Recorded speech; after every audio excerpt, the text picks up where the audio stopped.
Hey everybody, it's Chuck Marone. I'm back in my hometown of Brainerd. A little bit of a snowy morning. It's a little chilly here. Very nice. I'm happy to be home. I saw the comments on my video about dollar stores, and I gotta say, some of you are a little crazy. Dude, it's a free market. Dude, this is what people want. I think we have a different fundamental understanding of what a market is and how a market works, right? I'm walking through my neighborhood here. Reportedly, at some point in the past, let's say 80 years ago, this neighborhood had a dozen grocery stores. Now, most of those grocery stores were little mom and pop places, right? Some would sell a little bit of canned goods.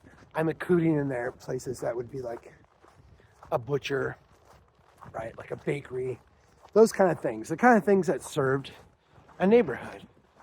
None of those exist today. None of those exist at all. They're not here, right? Instead, we do have one big box grocery store, and it's a couple miles from here. It's kind of out on the edge of town. It's in the old mall, really, the mall that fell apart when they built the new mall, right? Is this a preference of the market? Has the market expressed a preference here? And I can see how you could make the case that, yeah, this is the market preference. It certainly is the preference in the market as it's constructed today. But let's look back at like the many, many decisions. The state of Minnesota came in using federal gas tax dollars, gave the city lots of money to transform this neighborhood from kind of a tight, walkable neighborhood into an auto-centric place. Literally, the street in front of my house is a state aid route that is about moving traffic really fast. You can only park on one side of the street, not as easy to walk on. Is that the market? Because that made the neighborhood businesses a lot less competitive. The state came in and the federal government came in and built a lot of highways. They built a highway right through the middle of the city. It's 2 blocks from here.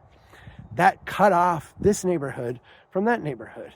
People used to walk through this park every day. I'm walking through the park. When I go to the office, I walk through this park. I rarely see anybody, right? Nobody commutes by foot, or very few people commute by foot these days. And so what happened is that all the people who used to commute by foot to the downtown, because it was really easy, now had that stifled and end up driving. The businesses out on the edge of town that have the big parking lots, they're somehow now more competitive. Is that the market?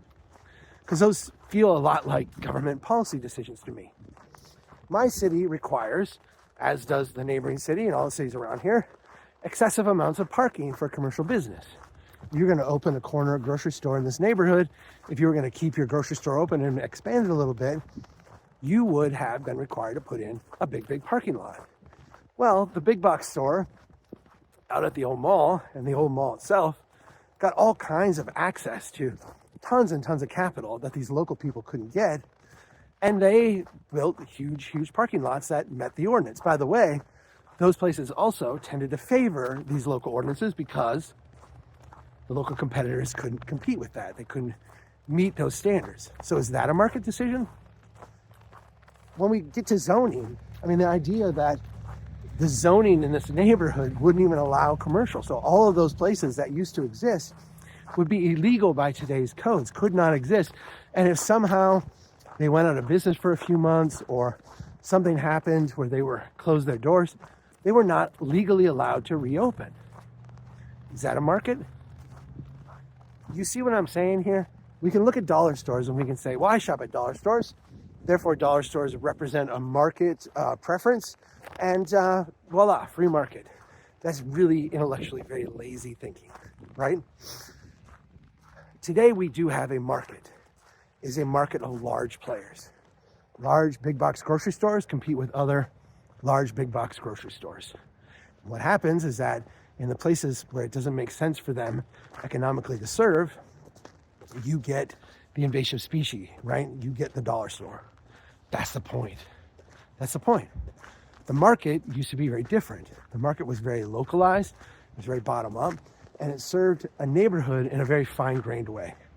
Now, you didn't have the selection, you didn't have the big parking lots, you didn't have some of the things that we've come to expect today that we call a marketplace is a different kind of market.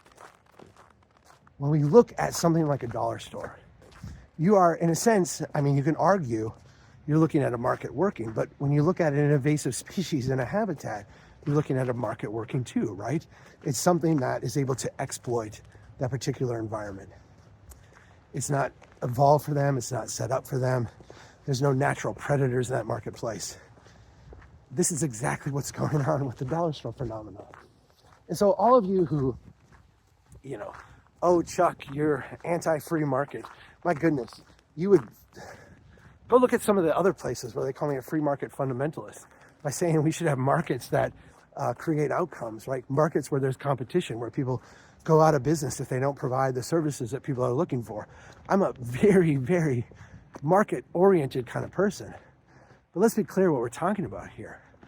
Government policy, in a sense, colluding with large corporations who favor a lot of these restrictions and a lot of these policies, have changed the very nature of how we build our neighborhoods. They are not bottom up. They are not focused on us. They do not create entrepreneurial activity. They do is they deliver us things like big box grocery stores. And in neighborhoods like mine that have been denuded of all this stuff, and neighborhoods like mine that are rather poor, what you get dollar stores. Let's not defend this as some kind of market that's delivering this optimum product that people want. It's absolutely not. Take care, everybody.